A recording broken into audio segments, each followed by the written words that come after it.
Pas mereka asik ngobrol sambil ngerokok, Mang Denny lihat di teras pavilion itu ada perempuan dengan rambut acak-acakan, pakai dress putih panjang, tapi kondisinya melayang, dan menatap ke arah saung. Mang Denny kaget. Astagfirullah.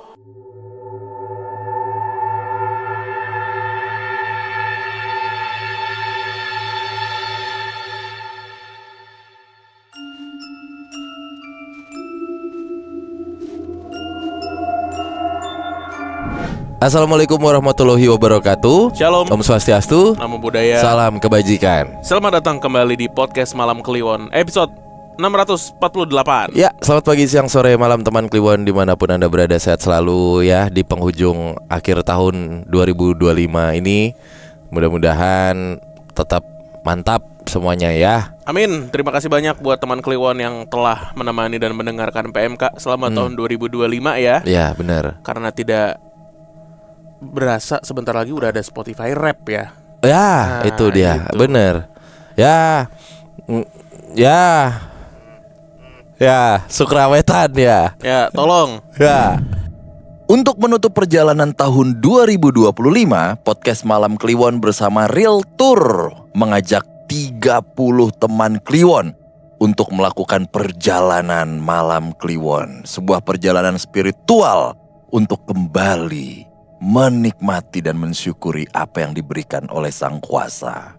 Perjalanan Malam Kliwon dengan tajuk Mulang Kanu Ngawasa tanggal 6 dan 7 Desember di Bandung, Jawa Barat. Perjalanan spiritual untuk menyatu kepada Sang Penguasa alam semesta ini akan terbagi menjadi beberapa bagian perjalanan.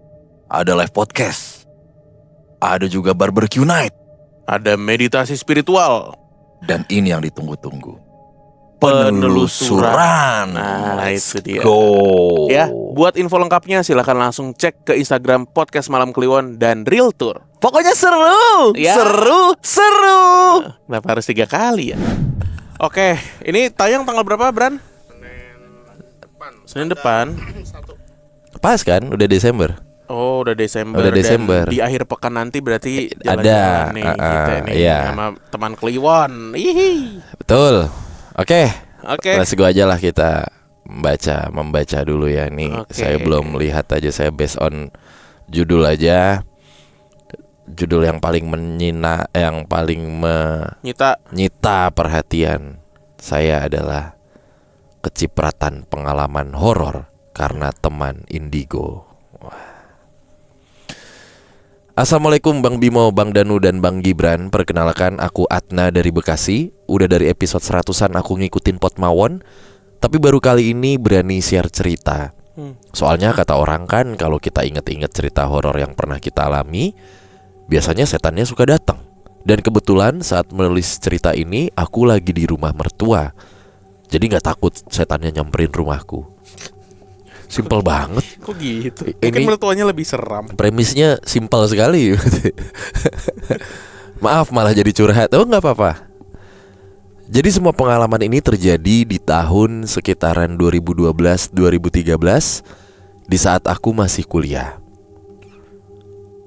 Apa abang-abang pernah dengar kata orang, kalau kita sering dekat dan berinteraksi sama orang yang punya sixth sense atau indigo, mau gak mau kita yang tidak sensitif pasti bakal ngerasain yang menyangkut soal pemistisan. Tularan nih, kesamber lah. Dan itu yang akan aku ceritakan sekarang, dengan tokoh aku sendiri dan teman dekat kuliahku yang namanya di sini kita panggil Eci. Eci ini orangnya lumayan indigo, Bang. Ada beberapa pengalaman mistisnya yang pernah dia ceritain ke aku. Tapi kali ini aku cerita soal pengalaman yang aku alami sendiri aja, dan secara langsung waktu bareng Eci. Cerita pertama, aku dan Eci berkuliah di kampus di Bilangan, Jakarta Selatan. Kampusku dulu mantan rektornya yang kemarin jadi capres. Bab. Pinggir tol nih berarti kampusnya Iya. nih, sebelum belok ke Trans TV. Belok ke tendean. Udah langsung seadanya lu cari dah. Waktu itu sekitar jam 4 sore, aku sama Eci mau sholat asar. Posisi musolanya tuh ada di ujung lorong. Depan musola ada kelas, dan di kiri kelas ada toilet. Samping musola ada keran tempat ambil wudhu. Waktu itu aku sama Eci males banget buat ambil wudhu di keran, karena kami maunya buka hijab saat ambil wudhu. Jadi memutuskan untuk ke toilet aja lah. Di toilet ini ada kaca besar. Di bawahnya ada wastafel. Sebelum wudhu, kami lagi cerita-cerita sebentar. Aku menghadap ke Eci dan Eci menghadap ke kaca. Tiba-tiba terdengar suara keran yang diputar. Krek, gitu. Pelan tapi pasti dan ada air yang keluar. Suaranya jelas terdengar di toilet, karena memang saat itu cuma ada kami berdua. Aku gak lihat dari awal keran itu saat putar dengan sendirinya. Yang aku lihat saat keran itu langsung berhenti berputar dan airnya masih keluar. Cepet banget prosesnya. Terus aku dan Eci saling tatap dan bilang, "Ci, itu apaan? Kok muter sendiri keran wastafelnya?" Kata Eci, "Udah yuk, cabut aja. Kita wudhu di luar aja." Akhirnya kita langsung ngibrit cabut dari toilet. Cerita kedua waktu aku dari rumah pacarku yang sekarang sudah jadi suamiku. Eci nemenin aku. Aku yang nyetir mobil, Eci duduk di sebelah kursi penumpang. Saat itu udah malam, aku lupa jamnya. Kayaknya ya masih sekitaran jam 7 atau jam 8. Kita lewat kolong flyover Kranji. Sebenarnya kami salah jalan nih dan mau putar balik di kolong itu. Waktu aku majuin mobil dan mundurin buat putar balik, tiba-tiba Eci teriak, Nah, stop, hati-hati ada orang." Aku jawab, "Ih, apaan sih, Ci? Gak ada siapa-siapa, Ci, gelap, jangan nakutin." Terus dia jawab lagi, "Beneran ada orang di belakang mobil lo tadi berdiri." Karena kami sama-sama ketakutan, akhirnya langsung melaju aja dan gak mau bahas lagi. Cerita ketiga ini yang terepik menurutku, karena aku dan Eci bergabung di komunitas perfilman. Saat itu kami baru selesai syuting untuk suatu proyek. Lokasinya di Bilangan Jaktim, Jakarta Timur. Di rumahnya ketua komunitas yang aku ikutin. Kebetulan beliau senior kampus juga. Rumahnya itu besar banget, 2 lantai. Dan kamarnya kurang lebih ada 5 atau 6 kamar. Tipikal rumah orang kaya zaman dulu. Dan yang tinggal di rumah itu hanya sedikit orangnya. Jadi banyak ruang yang kosong tidak terpakai dan gelap. Waktu itu aku dan Eci izin ke senior. Ya, Bang Tony lah kita sebut saja di sini. Tony Blank. Saparatos. Kita izin sama Bang Tony untuk mandi dan langsung tidur. Karena saat itu sekitar jam 11 malam. Kami capek tuh saat itu. Seharian kegiatan. Oke, alhamdulillah kita dibolehkan untuk menginap di rumahnya. Karena kalau harus pulang ke Bekasi, aku gak kuat buat nyetir. Aku bilang ke Bang Tony, "Bang, kita izin mandi ya dan tidur." Bang Tony jawab, "Ya man." Iki ternyata. Mas Tony, all people. Are you ready now? Ya udah, sana ke kamar gue aja. Pakai aja. Nanti gampang gue tidur di bawah kasur pakai sleeping bag. Wah, bisa aja Mas Tony, all people nih. Saat itu Bang Tony masih mengerjakan sisa proyek tersebut dengan beberapa kru yang masih ada. Karena aku dan Eci udah deket banget sama Bang Tony, jadi kita gak sungkan untuk tidur di kamarnya. Selanjutnya kami naik ke atas dan buka pintu kamar Bang Tony. Posisi kamarnya setelah buka pintu, terdapat ruang kamar yang cukup luas. Sebelah kanan ada kasur besar. Di balik kasur ada kamar mandi. Kok di balik kasur ada kamar mandi sih? Maksudnya gimana sih? Di ini kali, di sebelahnya. Di belakang kalau dibalik kali. Ya itulah. Lalu depan kasur ada TV. Di balik TV langsung menempel dinding dan jendela. Sisanya ada lemari dan meja kerja. Waktu itu aku memutuskan untuk mandi duluan dan Eci belakangan. Nah, ini yang aku rasakan nih. Setelah kami berdua mandi, kita sudah berada di kasur untuk bersiap tidur. Masih keadaan duduk. Aku dan Eci masih ngobrol nih. Gak sengaja, mataku langsung lihat ke depan ke arah atas TV. Lebih tepatnya ventilasi jendela. Aku melihat dengan mata kepalaku sendiri, ada yang sedang mengintip kami berdua, tapi kayak orang kepergok. Dia langsung turunin kepalanya. Nah, ini dia nih.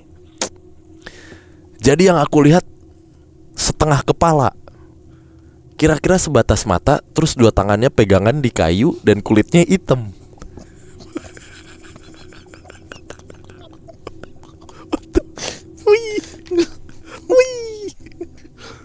Aku bengong tapi gak takut. Cuma otak masih nge-lag. Kira-kira yang aku lihat itu beneran penampakan apa bukan? Wah.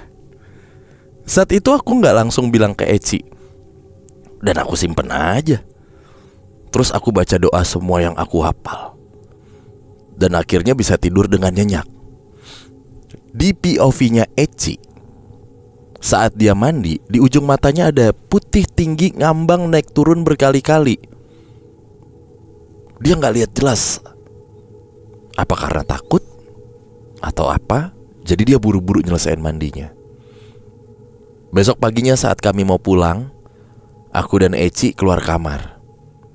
Dan aku baru ngeh kalau di balik dinding bagian luar kamar gak ada pijakan apa-apa. Jadi langsung ngelos ke lantai bawah. Berarti yang aku lihat semalam dan ngintipin kami berdua itu dia ngambang. Baru saat itu aku merasa merinding.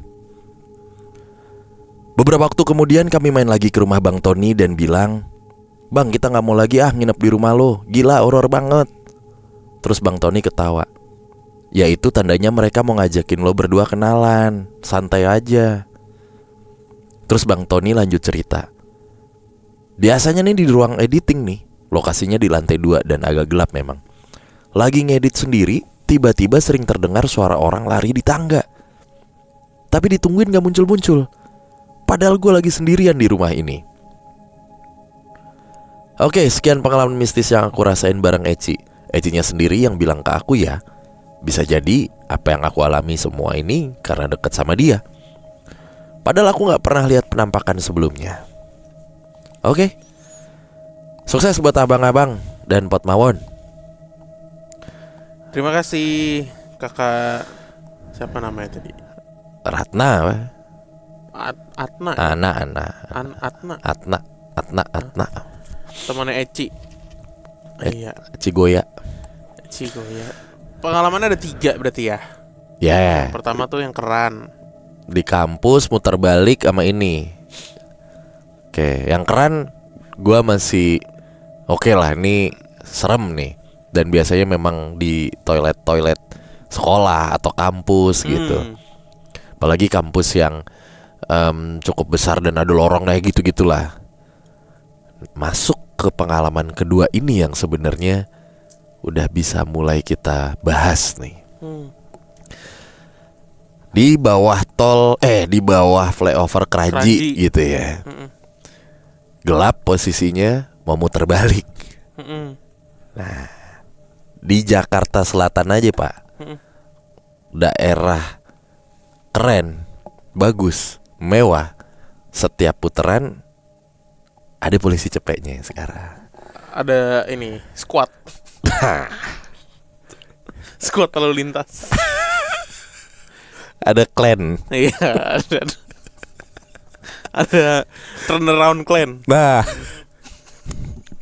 sekarang udah lebih bagus. Ada rompi biasanya. Suka ada rompi sama bawa stick. Udah nggak yang dulu kan menyeramkan sekali ya. Iya. Wow, ini banget.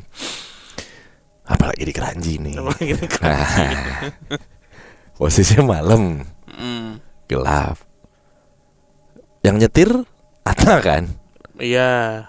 Lo pernah nggak lagi dalam menyetir ada momen yang misalnya lo masuk R tapi malah kegas gitu, atau panik yang lo nggak konsen gitu lo ngeblank. Gua masih berpikir ini orang, Pak. Cuma yang notice adalah si Eci. Kan mundur karena kelewatan kan. Mundur karena kelewatan tuh buat puter balik gak sih dibilang? Ya pokoknya kayak dia mau puter balik lah ya. Intinya kelewatan mau puter balik. Aduh, mau puter balik. Nah itu tendensinya beda tuh Pak, sama orang emang mau muter balik karena gak kelewatan. Jadi gak aware gitu maksudnya. Jadi lebih buru-buru. Jadi lebih, apalagi malam. Nah ada orang gitu. Iya. Takutnya ada orang ceper kan. Yang kita tuh nggak sadar gitu dengan keberadaannya. Apalagi naik mobil kan ada blind spot ya. Nah, atau udah di bawah Pak. Mana Ci? Enggak. Mana nggak ada. Orang udah tinggal suara dong.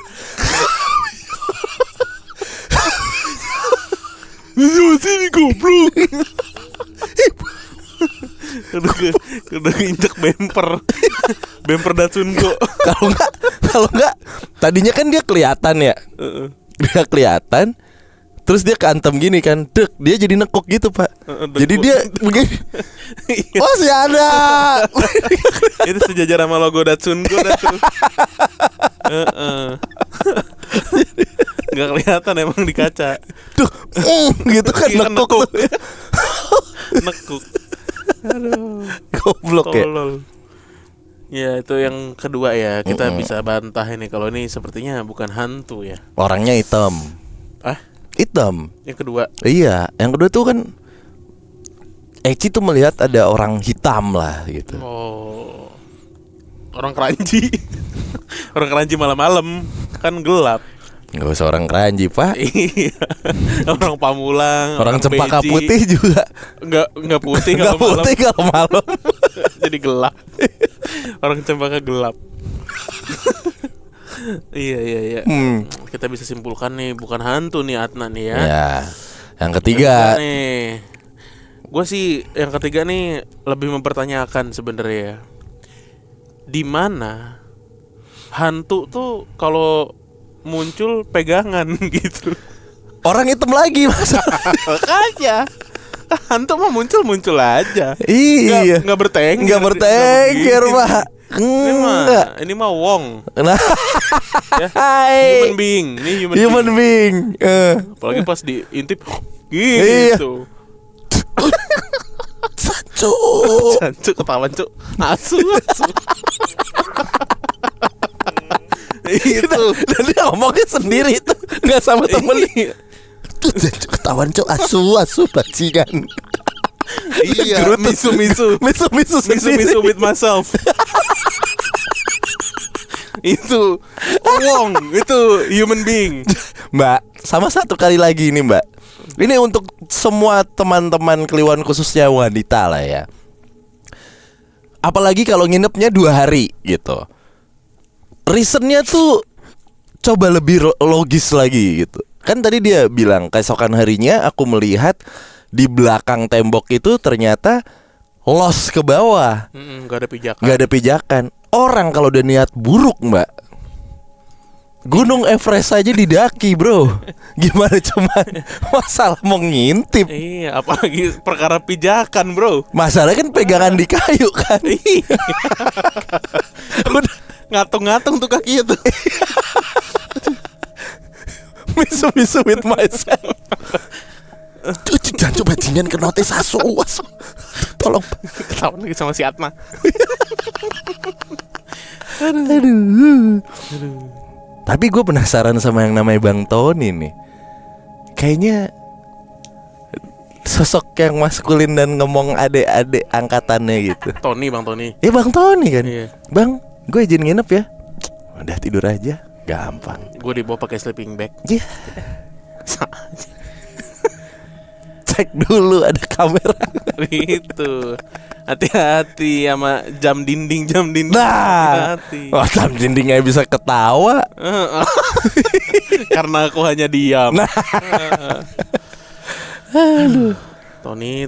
Bisa aja. Ya itu berarti dia mau kenalan sama lu dah. Ya namanya mata.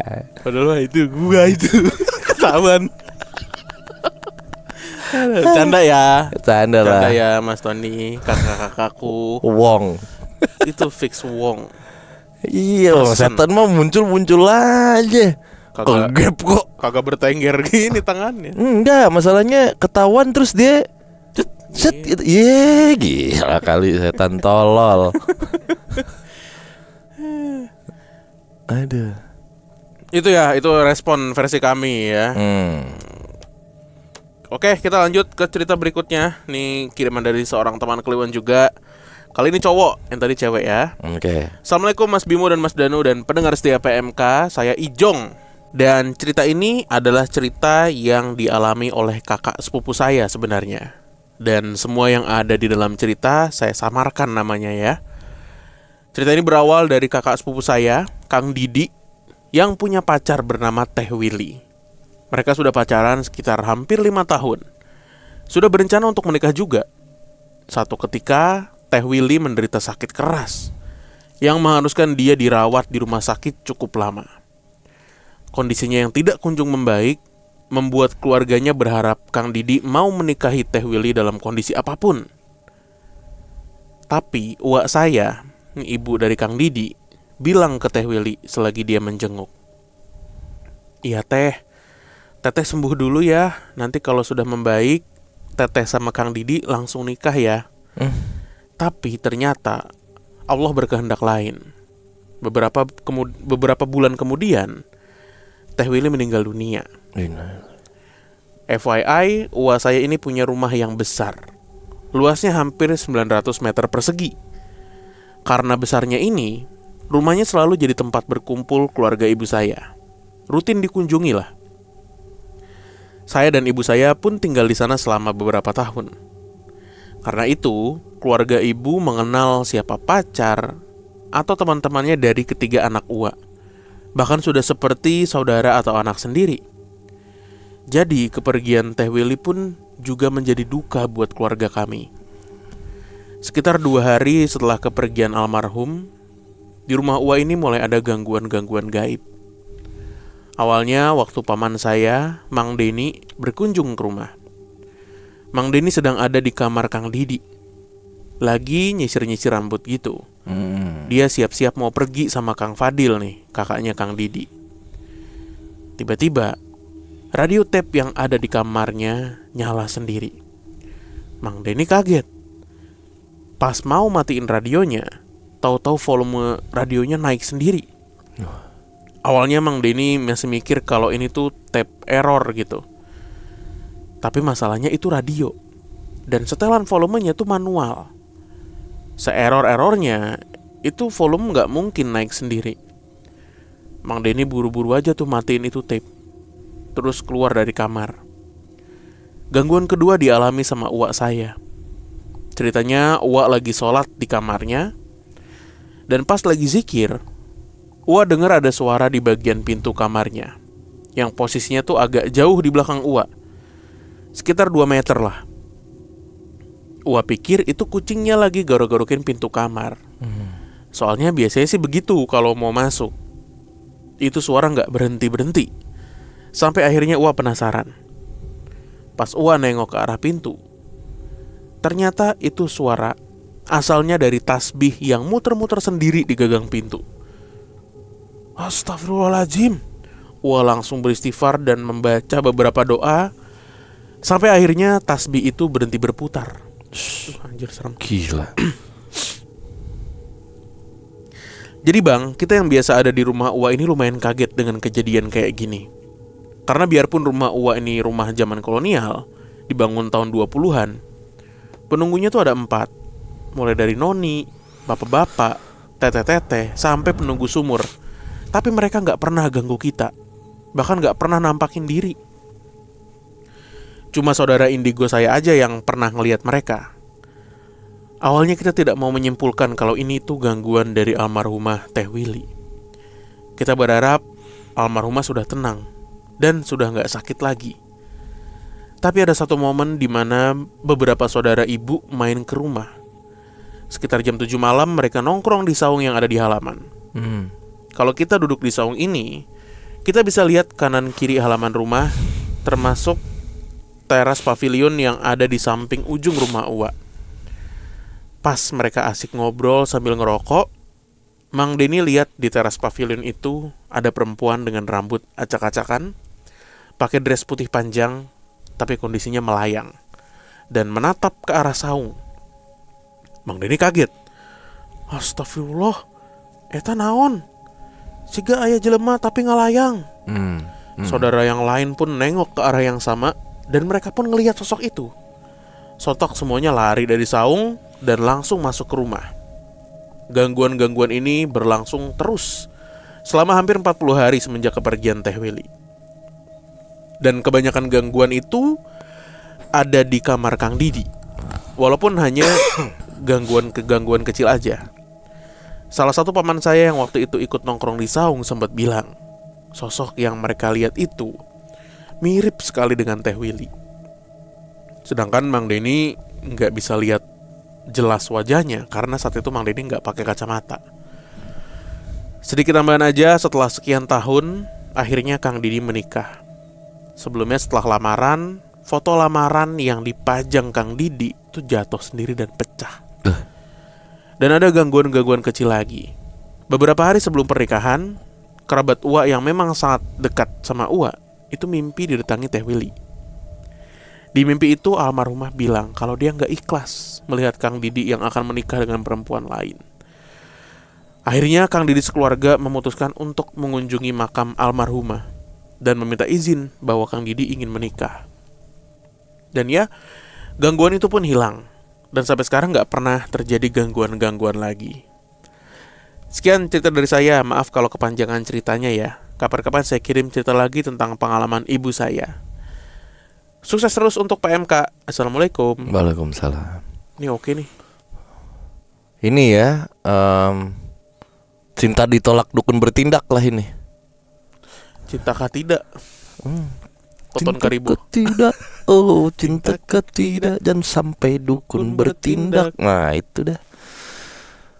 Hai, serem ya. tasbih berputar. Oh, itu serem sih. Wah itu tasbih berputar tuh salah satu icon dalam film-film horor juga tuh. Iya. Atau inian Salib. Bisa juga salib. ya, kalau di Kristiani salib gitu. Sering dilihat atau didengar di cerita-cerita horor tuh yang kayak gitu tuh. Iya. Karena kan ini elemen yang kontras ya. Item atau benda yang erat banget sama religi kita, kemudian bergerak sendiri. Betul. Gitu. Itu kan elemen yang kontras banget kan. Betul. Serem gitu. Tasbih berputar atau salib atau rosario berputar. Kebalik biasanya. Iya, Vek gitu. terbalik. Tanda sebuah ini kan, ya kontras gitu. Kalau modal berputar mah seneng kita ya. Modal jangan modal berputar, Pak. dong. Untung yang diputerin. Nah, itu. Modalnya mah balik, jangan puter-puterin modalnya. Oh iya benar. Iya. Modal balik. Modal itu berbalik, nah berputar. itu senang. Untung berputar. Wah. Betul. Waduh, gitu. Kalau kata Basuki, aduh. Betul. Gitu. Tapi ini ada kaitannya juga dengan rumahnya yang serem gak ya? Gila 900 meter persegi bro. Iya. Kalau tadi kan ceritanya nih lebih banyak ke gangguan yang dikirim lah ya. Bukan dikirim sih, tapi lebih ke ada faktor eksternalnya gitu. Cuman penghuninya malah gak pernah ganggu. Iya gitu. Ada gak ya 900 meter loh. Yang paling seram di kamar Om Didi tadi kan. Ya karena setelah itu, Ya. setelah kejadian itu, cuma penghuni-penghuni yang lain nggak pernah nampakin diri katanya. Ada 4, cuma ya udah. Rumah segede gitu pasti ada penghuninya, cuma ya itu kagak ganggu ya. Tapi pasti mereka semua tuh yang dicurigain awal tuh. Akan terjadinya hal-hal yang tidak mengenakan di rumah tuh. Pasti yang dicurigai adalah Teteh-teteh, noni Belanda, itu. mamang-mamang. Berapa tadi? Ada 4 4 4, 5 4 ya. disalahin kan. Lah Gua lagi. Gila kali lu. Enggak, mereka udah ngobrol gitu pas lagi ada kejadian. Teng gitu. Kan teritorial ya. Mainnya kan teritorial kan. Brengsek. Kita lagi tuh nanti yang kena. Lu siap-siap lu, dicurigain lu. Paling lu kan yang blasteran di sini. Iya, kita pribumi ya. Ayo. Kagak bego, semuanya nih lu lihat aja. Kita duluan pasti yang ditanya. Males. Itu tuh. Berapa tahun rumahnya udah lama ya? Dari zaman kolonial Kolonial tahun ya. 20-an. Gila. Rumah lama. Keren. Masih ada gak sih kalau yang kayak gitu-gitu sekarang tuh? Ini kan daerah mana tadi? Masih sih. Dia gak nyebut lagi. Nggak nyebut ya. Kalau itu kan daerah Sunda nih berarti ya. Oh iya di Bandung kali. Kang Didi gitu kan. Terus pakai Sigana Bang Aya apa tapi Jelema. Tapi ngalayang. 900 meter di Bandung tuh masih bisa ketebak sama kayak cerita sebelumnya tuh. Kalau lo cari rumah mewah luas Kolonial. terus apa namanya bentukannya gede gedong tapi Jakarta Timur tuh ketebak Pak daerahnya. Kalau Jakarta Selatan lo masih agak banyak nih. Cuman kalau lo bilang Jakarta Timur udah pasti kawasannya itu aja. Mau yang kayak gimana nih? Tinggal desainnya aja. Iya. Yang agak semi modern itu nggak deket sih, tapi ya jalur Gibran lah. Deket Kalimalang situ ya Bran ya. Rumah-rumah gedongan gede. Jakarta Timur. Tahu nggak lo kompleknya? Depannya B. Iya, ntar sensor aja. Belum nggak Jakarta Timur itu. Terus kalau tadi tuh, gue mau langsung nebak nih kalau nggak Pulau Mas Kayu Putih bener kan di Kayu Putih kan. Itu doang rumah-rumah gede di Jakarta Timur. Padahal Timur gede ya. Atau Rawamangun sekalian. Ya itu Bran. Yang disebut di cerita gue itu. Nah itu. Padahal Jakarta Timur lebih gede ya dibanding Jakarta Selatan ya. Itu paling gede. Iya kan? Paling gede ya Jakarta Timur ya. Kalimalang SMP gua sama Taman Mini satu kecamatan. Kecamatan Buset. Makassar tuh gede banget. Oh ya. Oh iya.